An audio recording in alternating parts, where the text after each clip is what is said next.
Эфирда яңалыклар вакыты, студияда Алсу Нуриева. Исәнмесез? Бүгенге чыгарылышның төп темалары.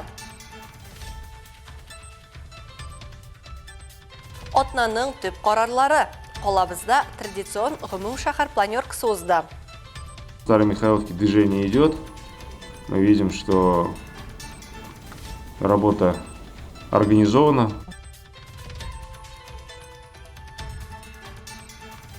Ветераннарга дон. Ознакайда сугыш кырларында хәлак булган якташларны искә алдылар. Урманда кестек, Туровта чыгардык. Колхознын эшен инде көндә эшләдек, төндә эшләдек. Әтиләрне кайтарыр өчен дип эшләдек бит инде ул чакта.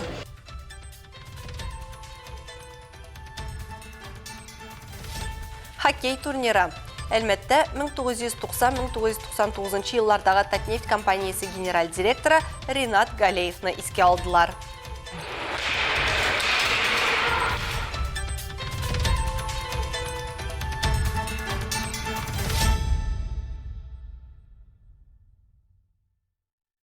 Узган елларда калабызда 9 май бәйрәме хөрмәтенә узган масса күләм чараларының куркынычсызлыгы мәсьәләләренә тиешле игътибар бирелгәнде. Моның турында район башлыгы Тимур Нагуманов традицион гомум шәһәр планеркасы барышында билгеләп үтте. Шулай ук башкарма комитетында узган шәһәр күләм киңәшмәдә язгы кыр эшләренең барышы темалары күтәрелде. Алар турында тулырак алдагы минутларда.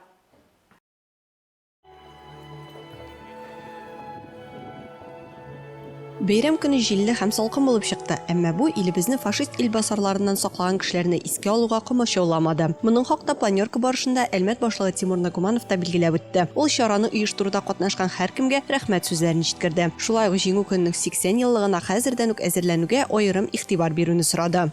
Год это достаточный период, чтобы Бер ел бар әле дип уйлап һәм бер нәрсәдә эшләмичә йөрергә кирәкми. Әгәр син җитди әзерләнергә телисең икән, бу мәсьәләне хәзер үк ашыгыч рәвештә башларга кирәк. Монда безгә стандарт чаралар турында да, шулай ук Бөек Ватан сугышы еллыгына бәйле барлык истәлекле урыннарны да туры китерү турында уйларга кирәк. Һәм әлбәттә заманча яңа чараларга игътибар бирү мөһим. Тиз арада тәкъдимнәр турында сөйләшер өчен яңадан җыелачакбыз. всех мест, памятных мест, связанных с годовщиной Великой Отечественной войны. Киңәшмәдә күтәрелгән чираттагы мөһим тема эшкәртелмәгән кырлар. Әлмәт районы башлыгы Тимур Нагуманов файдаланмый торган җирләр буенча эшне тәнкыйтьләде. Авыл хуҗалыгы һәм азык-төлек идарәсе биргән мәгълүматлар буенча районда 11058 гектар файдаланылмый торган авыл хуҗалыгы җирләре исәпләнә. Әйләнешкә 2848 гектар җәлеп ителгән. 8000 гектар җирне эшкә кертергә кирәк. Маметьевское сельское поселение, самая большая цифра невостребованных земель. Мәмәт авыл җирлеге буенча таләп ителмәгән җирләрнең иң зур саны күзәтелә. 4% динамиканың юклыгын күрсәтә. Шулай ук яңа кәшер саннары буенча динамикасы юк диярлек. Новоникольск шулай ук. Иске Михайловкада әз булса да хәрәкәт бар, эш оештырылган. Новоникольск, тоже большое количество. Старая Михайловка, но там в Старой Михайловке движение идет. Мы видим, что работа организована. Шулай ук район башлыгы Ямаш авылындагы җирләр хакында да сүз кузгалтты. Бу сорауны махсус контрольгә алырга кушты. Планеркада төп доклад белән Әлмәт муниципаль районы авыл хуҗалыгы һәм азык-төлек идарәсе башлыгы Фәнис Шәрәфиев чыгыш ясады. Ул Әлмәт районында язгы кыр эшләренең барышы турында сөйләде. Майның беренче декадасы һава шартлары аркасында чәчүнең оптималь вакытын күчерсә дә, районда 300 дән артык берәмлек авыл хуҗалыгы техникасы җәлеп ителгән. Бүген 2024 ел уңышы өчен 43 мең гектардан артык мәйданда язгы культуралар чәчелгән. Район аграрийлары авыл хуҗалыгы культураларын тупландыру белән актив шөгыльләнә. 1 гектарда 62 килограммга якын минераль ашламалар тупланган. Фәнис Шәрәфиев шулай ук районда авыл хуҗалыгы техникасы паркын яңарту буенча эш алып барылуын, ә хуҗалыкларда хезмәтне саклау һәм янгын куркынычсызлыгы буенча чаралар үткәрелүен билгеләп үтте. Терлекчелеккә килгәндә мөгезле эре терлекләрнең баш саны кимүгә карамастан, агымдагы елның 1нче 4 аенда 4946 тонна сөт җитештерелгән.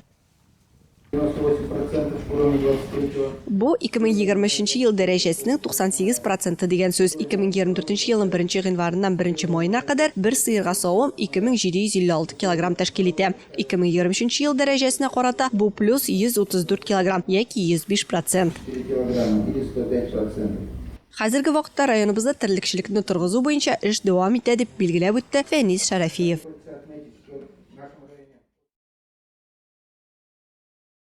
Әлмәт шәһәренең Нурлы мәчетендә тыл хезмәткәрләре, сугыш еллары балалары, районыбыз мәчетләренә йөрүче өлкән яшьтәге мөселманнар өчен бәйрәм чарасы үткәрелде. Әлеге мәҗлесне Әлмәт районы мөхтәсибәте Ансар Хәйрия фонды белән бергә оештырды. Сүз Энҗе Хәсәншиныга. Хөрмәтле ветераннар, хөрмәтле аксакаллар, хөрмәтле олы яшьтәге булган бабайлар, әбиләр, апалар, яшьләр. Шораны Әлмәт районы имам мөхтәсибе Исмаил хәзрәт Сыңгатуллин ачып җибәрде. Ул килгән кунакларга рәхмәтләрен җиткерде, аларга сәламәтлек һәм бәрәкәтле тормыш теләде. Шулай ук ул сугыш елларында ватаннарын яклап, җаннарын фида кылган бабайларыбызны һәм тылда хезмәт итеп, бөек җиңүне якынайткан хатын-кызлар, әбиләребезне дугадан калдырмаска чакырды. Сугыш кырларында вафат булган безнең әбиләребез, безнең бабайларыбыз, безнең әти-әниләребез, аннан күбесе кайттылар раненый булып, аяксыз, кулсыз, күзсез, сәламәтлекләрен шунда калдырдылар. Кем өчен?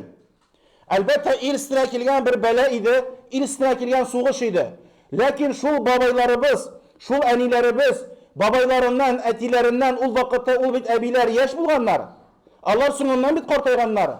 Ләкин шул вакыттагы әбиләр, шул вакыттагы әниләр балаларына тәрбия биреп, ирләреннән иртә мәхрум калып, кияүгә чыкмыйча намуслы булып, үзләрен саклап, балаларын тәрбияләгән әниләребез җәмәгать бик күп алар. Сезнән барып җиттек тә инде. Шорада катнашучылар мул табыннар артында вәгазьләр тыңлап, бер-берсе белән танышып аралаштылар. Өлкәннәргә шулай ук Ансар Хәйрия фонды тарафыннан әзерләнгән бүләкләр дә таратылды. Тыл хезмәткәрләре үзләренең авыр хатирәләре белән дә уртаклаштылар. Шулар арасыннан Минзифа Исмәгыйлова. Сугыш башланганда аңа 10 яшь булган. İkabı armiyaga gitti. Ana 43 yılda etini de alıp gittiler. Mine şundan sonra eti yiyip koytmadı. İki abi isen sağ koyttular. İne yiyip bile bir iki bir sıyırını bitirmişe. Kış günü kovdan jılkıp sıyır aşatadır. Şey günü bulganda indi. İne sabançılarga oş pişiredir. Мен шунда үйдә торадырым инде, үйдә бер үдем торадырым. Шора Коръән укып, җәмәгать белән бөек ватан сугышында һәлак булган бабайларыбыз, тылда хезмәт иткән әбиләребез рухына, илебез һәм республикабыз иминлеге өчен дуга кылу белән тәмамланды. Энҗе Хәсәншина, Рафаэль Сафин, Яңалыклар вакыты, Луч Әлмәт телекомпаниясе. Алхамдулиллахи ат'амана ва сaqana ва жa'алана минал муслимин. Бирахматика я архамар рахим. Аллаһу акбар. Аллаһ кабуллардан кылсын.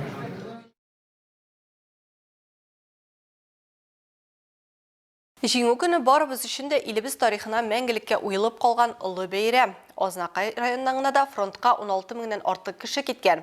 Аларның 8 меңнән артыгы яу кырында ятып калган. Бөек җиңүнең 79-нчы язын Азнакай халкы зур оешканлык белән каршы алды. Тантаналы чара хакында тулырак Эльмира Шәрифуллина сюжетында. 9 май бәйрәме мәңгелек ут янында җиңү мәйданында башланып китте. Биредә бөек ватан сугышы каһарманнарын 1 минут тынлык белән искә алдылар.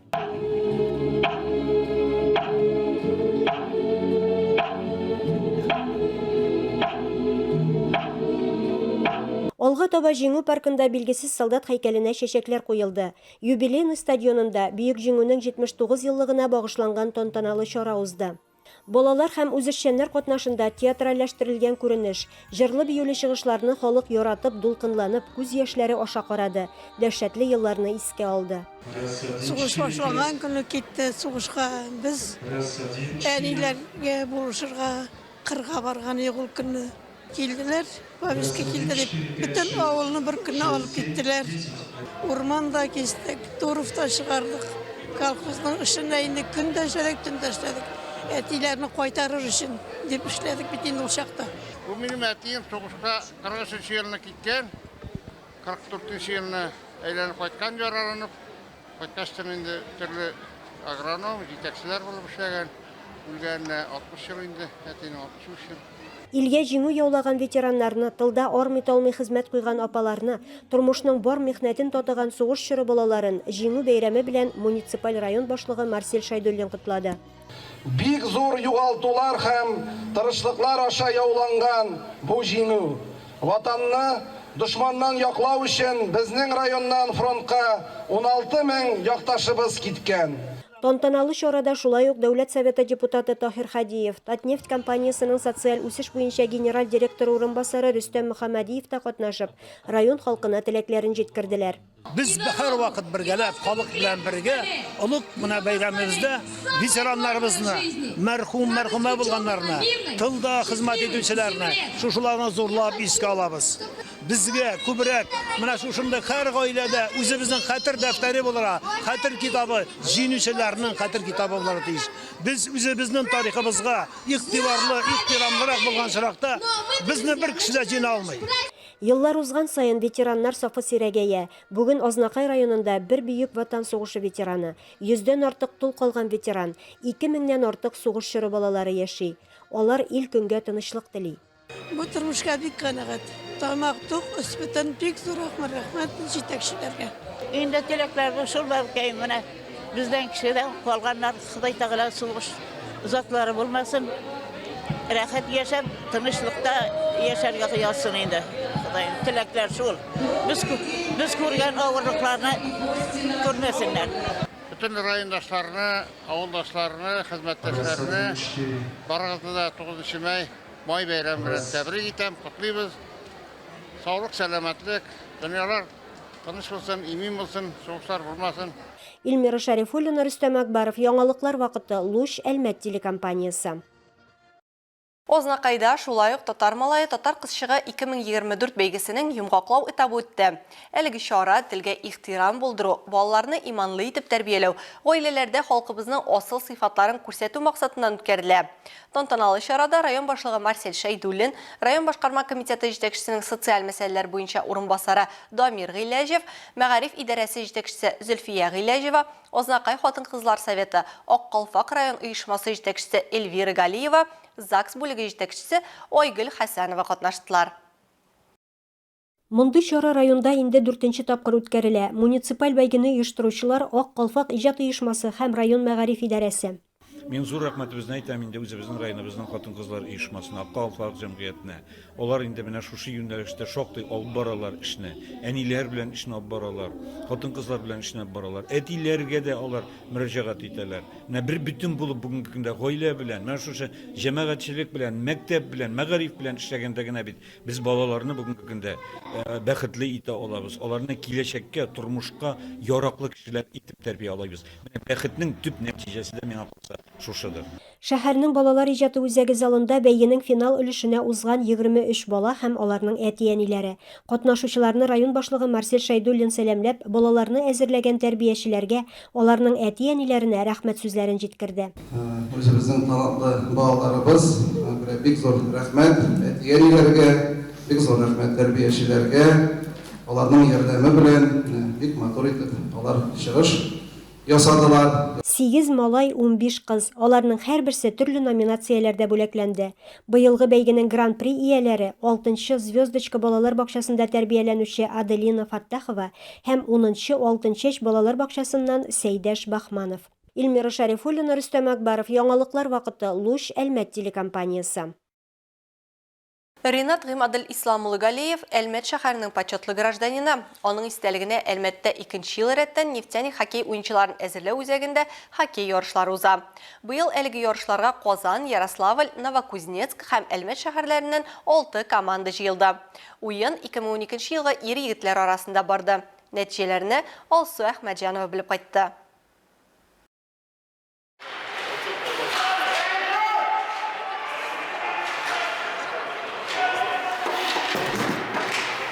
Беренчеләрдән булып Боз сараенда Әлмәтнең нефтяник командасы белән Ярославльдән килгән Локомотив командасы очрашты. Көч туплап килгән ир-егетләрдән торучы бу командалар яхшы уен күрсәттеләр. Хоккейда беренчедән уенчының тизлеге топ ролен уйнаса, икенчедән тиз уйлау сәләтендә булырга тиеш, ди тренерлар. 5 көн дәвамында боз өстендә чын спорт көрәшләре булды. Уенчылар сынатмый, яхшы әзерлек күрсәтеп җиңүгә омтыла. Ләкин бозда 2 фаворит команданың берсе җиңә, берсе җиңелә. Җиңелүне дә уңай кабул итеп, андый нәтиҗә киләсе уенда да көчлерәк уйнарга куәт бирә.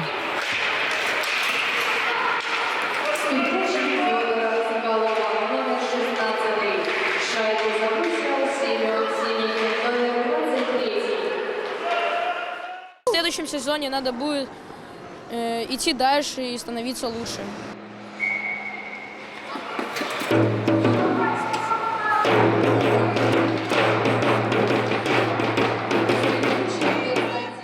Сезон азагында бызда Казанның Акбарс командасы белән Әлмәтнең Нефтяника очрашты. Счетны 1-8 алып барган җирдән 4-6 белән Казан уенчылары җиңү яулады. Җиңүчеләрне тәбрикләргә Ринат Галиевның оныгы Руслан Шурупин да килгән иде.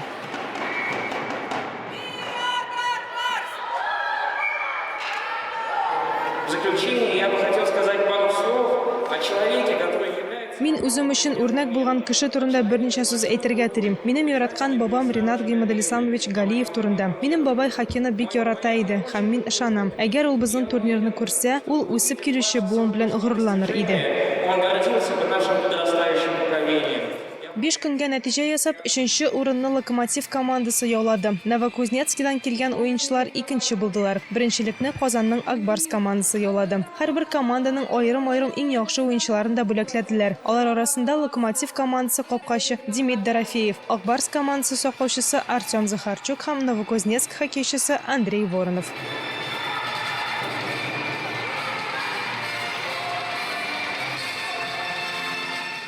Турнирның иң яхшы уенчысы итеп Акбарс командасы хоккеисты Эмиль Зарипов билгеләнде. Алса Ахмаджанова, Илдар Гыймаев, Яңалыклар вакыты, Луч, Әлмәт телекомпаниясе.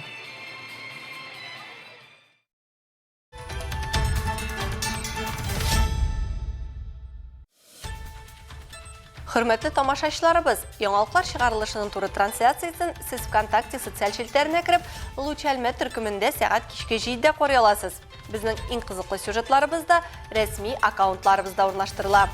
Сәламәт булыгыз һәм безнең белән калыгыз. Бүгенге чыгарылышта шулар иде. Мин Алсу Нуриева һәм монтаж операторы Динара Сетинская сезнең белән саубуллашабыз. Исән сау булыгыз.